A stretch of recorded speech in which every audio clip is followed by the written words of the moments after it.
Yep, so first thing we're going to go through today is the couch stretch. We need to grab a pillow, get it up against something like a couch or your bed, a step, whatever you've got available. Now, the way you're going to set up for this, you're going to get your knee as close in as possible to whatever it is you're hooking your foot over. It's more comfortable if you can get your foot actually hooked over something. If you have to, go flat up against the wall. It'll give you a good tibialis stretch, but it is more uncomfortable to get into when you first learn the position. So, keeping our heel, hip and knee all in line, we're then going to bring the front foot up into a lunge position. Now some of you are going to get some stress in the quad and hip flexor already, so if that's the case, just stay in this position. You can put a chair around you or something so you can lean on it to give you a bit more support. If you're able to, I want you to start bringing the upper body up without losing any position in the back, especially in the lower back. I'm not wanting to kick forward just yet. So keep tension in the body, shoulder blades back and together. I'm going to push the hip back towards the heel. Now, to increase the stretch and increase the likelihood of it getting into your hip flexor, a couple of things I want you to do. First of all, I want you to squeeze your glute on the side that you're working, but on the other side as well, primarily on the side you're working, and suck in the abs. So by doing that, by squeezing the glute and sucking the abs in, we're going to rotate the pelvis backwards, increase the distance from the hip to the knee, and give us more of a stretch in that hip flexor.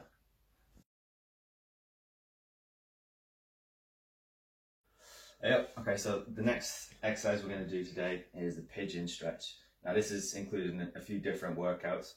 There's different levels to it. It's primarily for stretching the medial glute, the upper outer part of the glute, and that's where you should feel the stretch. There might be instances when you get in hamstring, we're going to go through how to correct that. So if you're brand new to it, it's easier if your front leg and front knee are a little bit higher. Now this might be somewhere awkward in between for people just starting off, but I'll use it as an example. So to get into the pigeon stretch, you want to have a 90-degree bend in the front knee. So maintain a 90-degree bend is pretty important. So get your front leg up, 90-degree bend, try and keep the hip and the knee in line if possible. Now, two movements, you're still going to be keeping your body upright to begin with, but the way we're going to really try and increase this stretch is by twisting the opposite hip down into the ground as if you're trying to get it underneath the opposite knee. So in this position for me, my left hip, I'm going to be twisting it down and towards underneath my right knee. Even just doing that immediately starts getting a little bit of a stretch in the upper outer glute.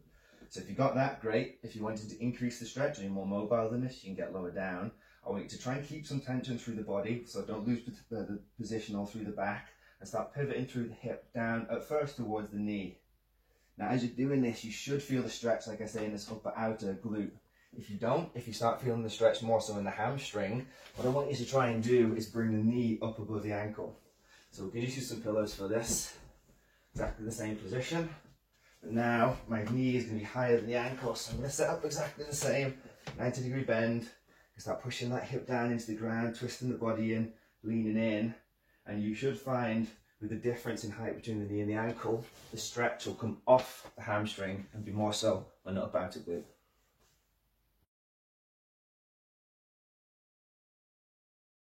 Yep, so we're going to go through the plank just now.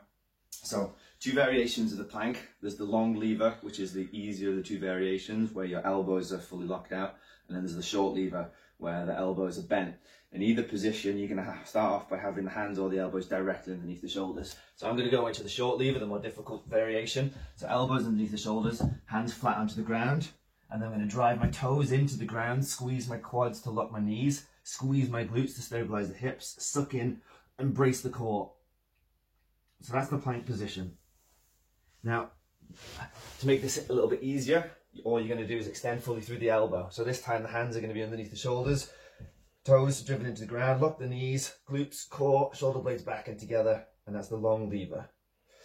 The way that we're going to make this more difficult is we're going to do the regular plank position for 20 seconds, and then we're going to take 5 seconds with one foot away, another foot away, 5 seconds with a hand, 5 seconds with a hand. I'm going to give a quick run through of those different positions, but I won't hold it for the full time. So into the plank position. I've done 20 seconds already, so I'm going to bring one foot away, hold this position for 5 seconds, change to the other foot, 5 seconds. I find it easy here to bring the feet a little bit further apart and the hands slightly further in, and then bring one arm away, 5 seconds, change over, 5 seconds. To finish off that complex, last 20 seconds, we're going to be driving the elbows into the ground and the knees into the ground and the feet into the ground as if we're trying to get everything closer together.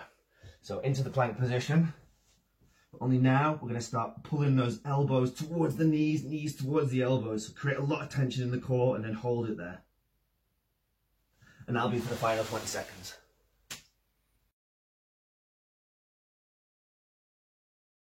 Yep, so next exercise is the dish, core exercise. Now the primary thing to consider during the dish is getting your lower back driven into the ground. So if at any point you get an arch through your lower back and it comes away from the ground, you know that you're in a bad position, you need to reset.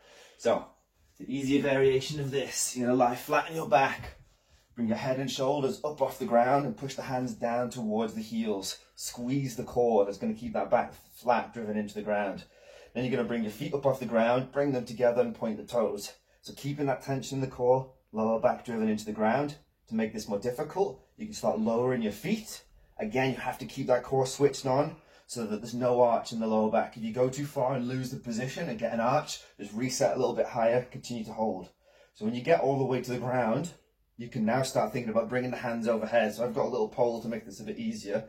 I start bringing my hands into an overhead position. Now, if you're shaking like crazy like I am, that's normal. And that's the dish. Yep. Next exercise is the crab walk. We have two different bits of kit. If you have one of these bands, excellent, use that. Just wrap it around either the ankle or above the knee. But if you don't, and you have one of these bands, which I've been recommending a lot of people to buy, so I'm going to demonstrate with this. This is how you set it up. So just hold the band hanging in half, bring it down, and then make a regular looped knot. Nice and simple. Pull it taut. Then ignore this part, and you're going to go to the big loop, and then you're going to fold that in half on itself. Once you've got it in half like that, that's now your equivalent of the blue band.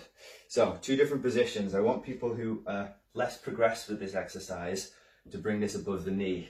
So, the higher the band is, the closer it is to the pivot point, whatever force it is, the less force will be required. The further away you get from the pivot point, which is here is the hip, the more difficult this is. So, the setup for the crab walk, we're going to start with it above the knee. I want you to set up like a squat, start ripping the floor in half, drive those knees out, pivot at the hip and kick them backwards slightly so you're in somewhat of a squat position. Shoulder blades back and together, maintain tension through the core. You're then going to step out with one foot, drive it out with the knee. Big step, drive the knee out. Hold that position, don't let those knees collapse in, keep driving them out. Bring the other foot in. Again, notice I didn't drag the foot in and I didn't let it get pinged in by the band. You're keeping tension on the glutes. So into the position, out and in, out and in. That's the crab walk. And so the next exercise we're going to go through is a single leg glute bridge, good warm up for hamstrings and glutes. Two variations of it. I'll show you the basic setup first. So onto your back, you're going to want something that's higher than you are, so something to bring the feet up onto. I'm just going to use my bed. I'm going to get myself in, so I've got roughly a 90-degree bend into my knee. So I'm going to choose my left leg to work first. The two different variations of this we're going to do. First variation, we're going to be driving the heel into the top of the support. This is going to be more of a hamstring activator than a glute activator. So for the glute bridge position, heel driven in, brace the core. You're going to drive the hips up towards the ceiling, and as you do so, you're going to bring the opposite knee through into flexion.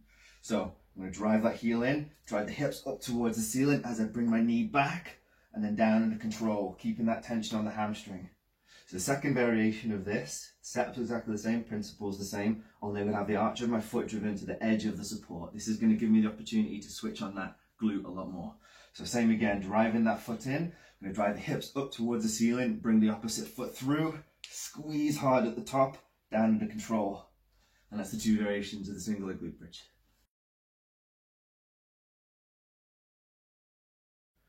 Yep, so we're going to go through the band pull apart. So grab your red band or one of the lighter bands that you've been able to get your hands on. We're going to start off by going to the very edge of the band if you're new to this exercise. So what we'll do is, to set up, we want to have our shoulder blades pulled back and together, squeezing our glutes and squeezing our core. When people are going through this exercise, pulling the band apart, they'll very often lose tension in the glutes and core. And when they do so, they lose the position of the back and to go into hyperextension. So remember, squeeze the glutes, suck the core in, engage it. Shoulder blades get pulled back and together, and then from that position, we're just going to bring our hands apart as far as we can, squeezing the shoulder blades together hard, forwards under control. We want to get roughly a 1 second pause between each rep. So squeeze and forwards. That's horizontal. We're then going to change into diagonal. So one hand up, one hand down, all the principles the same. Glutes, core, upper back all engaged. Pull apart, keep tension on the band, swap over. Keep tension on the band, swap over. And that's the band pull apart. Yep, so we're going to go through the squat. I'm mostly familiar with this squat form. Just going to go through it from the ground up as always. Feet roughly hip distance or slightly wider.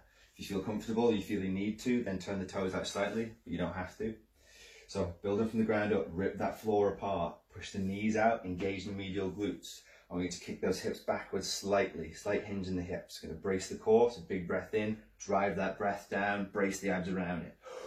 Shoulder blades back and together, and if you're holding on to anything, shoulder blades back and together, a lot of tension through that upper back. We're then going to kick the hips back and start descending. If you're doing body weight, feel free to bring the hands out to help maintain that balance. So you can drive the knees over the toes, kick the hips back, only go down to the limit of the range that you have available at the moment. By that, I mean if you get down into the squat and you start losing the position through the lower back or the upper back, the knees start to collapse, whatever it is. If you go past the point of perfect form, stop. Go to the limit of what you're able to do at the moment. Now, as I've said in the document, the most difficult part of all of this really for weightlifting is creating your own resistance. So it's going to be up to each of us individually to use our initiative and find ways of making things more difficult. So one of the ways is increasing the amount of weight we have or the amount of resistance we have. So if you manage to get hold of some bands, doesn't matter what colour they are, there's a technique you can use to cross the bands over to give yourself a bit of resistance. So I'm going to show you one band, stand in the loop, and then you need to get down into a lunge and bring the band over the shoulder. So that's one side. Other side, foot through, get into the crook of the foot so it doesn't go anywhere. Down nice and low, bring it over the shoulder, get it comfortably positioned onto the back, and you're now into a squat position with some resistance. So from here, everything exactly the same. Driving the feet and knees apart, ripping the floor in half, the hips are back, cores braced, shoulder blades back and together. Drive through the ground and lock out hard at the top. This is where you'll get most resistance, so remember, lock out hard at the top. And the descent, drive those knees out nice and wide, stable. Find that bottom position, drive back up, lock the knees. That's one way to create resistance. Another way is something as simple as a backpack. I filled this up with books, and this can be done in conjunction with this exercise, so we're going to give it a go together. One would usually be enough. Again, big breath in, rip that floor in half, drive the knees out, descend under control, find your bottom position, drive up, lock the knees.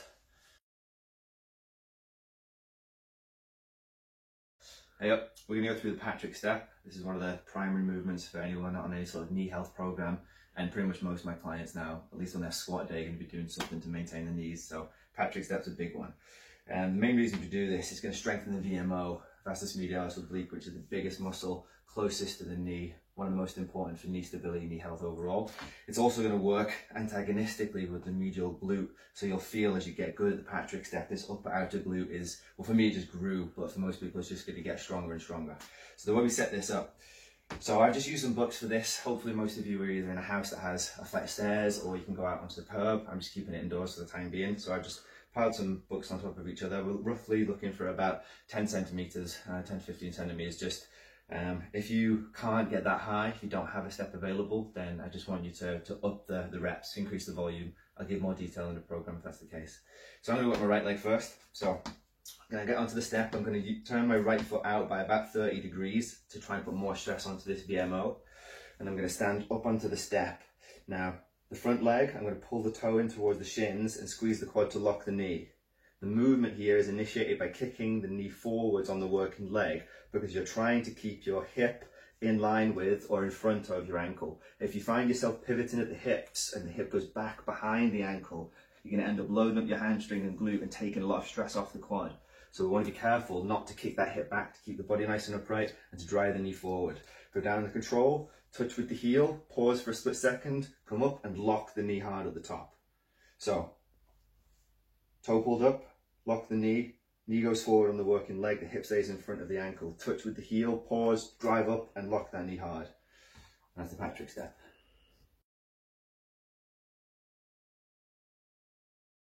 Yep, so we're going to go through the ATG style split squat. This again is a stalwart in most people's programs that train with me. So the main functions of this, it's going to mobilize and strengthen our hip flexors, super important in the ability to squat. It's going to again isolate the VMO, very similarly to the Patrick step, major muscle close to the knee, massive knee health. We're also going to be putting our knee through full flexion and full extension repetitively, which most people don't do on a day-to-day basis. They go from lying down to seated to stood. So that's a benefit for the knees. And finally, we're going to be putting the ankle through a good range of motion as well. We're going to go into flexion multiple times, which again is going to improve the squat position amongst other things. So the setup for the ATG split squat, people who are just starting off with this, have the foot a little bit higher up than I have here. Maybe start on a step, maybe even start on the couch. Build up the position, see how you feel with it, and then with the instructions I give you now and when to progress, you can do that as we go through. We can also talk about it in our weekly chats, etc. So the setup for the ATG split squat, I'm going to go with my right foot. I'm going to place my right foot up onto the step. I've just used some boxes here. And I'm going to bring my back foot back, but not so far back that I'm going to struggle to push my knee forwards, because that's going to be one of the movements we're holding in on. So we want our feet to be on train lines, rather than being on a tightrope, because this is quite difficult for balancing. Our back heel, we want to keep twisted out or neutral, because if we let that heel turn in on itself, we're going to lose the stretch on the hip flexor. So once we're in position, good and balanced, 2 movements. We're going to start driving down with the hip and forwards with the knee. So the 2 movements, we're trying to get ourselves down nice and low with the hips, but forward with the knee. So we're trying to get as much of the hamstring in contact with the calf as possible, and the knee driven over the toe as far as possible, but without losing position through the upper body. So we need to keep ourselves upright, keep the core braced, keep the shoulder blades back. That'll ensure that we get a good amount of stretch through this hip flexor. The heel that's up on the step, it doesn't have to stay driven into the ground. You can drive the knee forwards and allow that heel to come up ever so slightly, just a couple centimeters. That's forgivable, because we're really trying to stretch that hip flexor out and drive the knee forward. You're going to hold this bottom position for a second, then keeping the core braced, drive through the front foot all the way back up to the starting position and lock the front knee. And that's the ATG split squat. Okay, so we're going to go through some calf raises. I've got some books together to make a step. Again, if you have steps available in your house or out on the curb, you can go and use those. But if you're staying indoors, this is one where you can create a little bit of height to do calf raise on. So get yourself up against something sturdy, preferably with something to hold on to as well for your balance. We're going to do single leg, again trying to create as much resistance as possible. We'll keep it to single legs. So we're going to get onto the balls of the feet up onto the step. We want to allow our heel to be able to drop as low as possible, because we're trying to get the ankle into as much flexion as possible and lengthen the calf muscles as much as we can. So I'm going to hold onto this wall. I'm going to put all my weight onto my right foot. Now your left foot can kind of go anywhere. It's best not to keep it on the step of the floor, because you'll end up taking some resistance away. I like hooking it over the back. Good for balance as well. So the tempo for this, we're going to lower down nice and controlled, reach our bottom position, hold it for a second, and then drive up, pointing the toes into the floor, squeeze the calf hard at the top. So the reason we have this little pause at the bottom is that we don't use the elasticity from the Achilles tendon and cheat our way through. By pausing, we're making the calf muscles work as hard as possible, drive up, squeeze hard at the top. Now if you don't have any sort of step to use for this, what you can do is just go up against the wall. Going to be single leg again. You're going to feet away from the wall slightly and lean into it, use it for support. We're then going to bring one foot over the back of the other and drive the knee forwards, but try and keep the heel into the ground to begin with. That's our starting position. From here, we're just going to do exactly the same. Big press through the ground with the toes, squeeze the calves all the way up, squeeze hard at the top, down under control, pause, drive back up, squeeze hard at the top, down under control. So that's a little variation if you don't have the equipment to be able to do single leg calf raises elsewhere.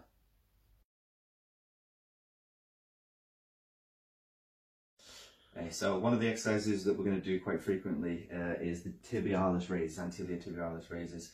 One of the most undertrained body parts, but really important for anyone that runs or jumps, which we all do in our training. So the setup for this without any equipment is nice and simple. Just find yourself a wall. You're then going to place your glutes up against the wall, but keep your upper body away. Keep some tension in that body, don't just relax through the core. Keep the spine neutral. Bring the feet away from the wall. And the further the feet are away from the wall, the more difficult this is. So start quite close, work your way yourself away when you get used to it. So I'm going to squeeze my quads to keep my knees locked, and then all I'm going to do is pull my toes up towards my shin as hard and high as I can. So I'm going to pull up, hold, and then down under control. Keep the legs locked, Pull the toes up to the shins, squeeze hard at the top, down under control. We're going to do that for a minimum of 20 reps each time. You'll really feel the burn.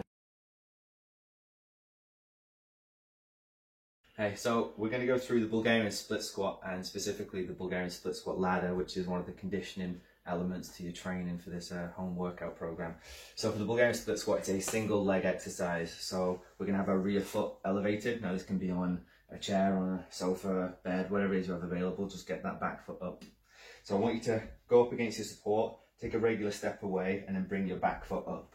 So everyone's dimensions are a little different with this. So there's no one size fits all setup. There's a few things we want to maintain through the position. We're going to try and keep our knee above our foot, and we don't want to lose position in the lower back. So we don't want to have that back foot up too high. So I'm going to hop my foot forward slightly. Going to keep minimal weight on the back foot. Going to keep the body upright, keep the core tensed, shoulder blades back and together. And then we're going to bend at the hip and the knee and sink directly down. So I'm trying to keep that knee above the foot and not let it go over the toe. If I can go low enough that my back knee touches the ground, do so very lightly. Keep the tension in the core, drive the front foot into the ground, all the way back up nice and straight, and lock that front knee. Drive up and lock. What I don't want to see, which is a common fault when people start to fatigue, is the hips rising, not in conjunction with the knee. So a lot of people allow those hips to come up first, and then basically do a hip hinge pattern to get out of the position. Now, when we start adding resistance to this exercise, it's going to put a lot of strain on the lower back. So keep that core tension, drive directly up. So that's the Bulgarian split squat. The way that we're going to do the finisher is we'll do 1 rep on one leg, then 1 rep on the other, no rest, 2 reps on one leg, 2 reps on the other, no rest, so on and so forth. So we'll start with 1 on each leg, nice controlled, change over. A little tip, don't move your front foot. That means you don't have to readjust and reset your position after each rep. So 1 on each leg, into the second round, down and up, 2 on each leg, and so on and so forth. Now there's no maximum number of rounds on this. Depends how sadistic you feel on yourself. Just record how many you do, improve it every week.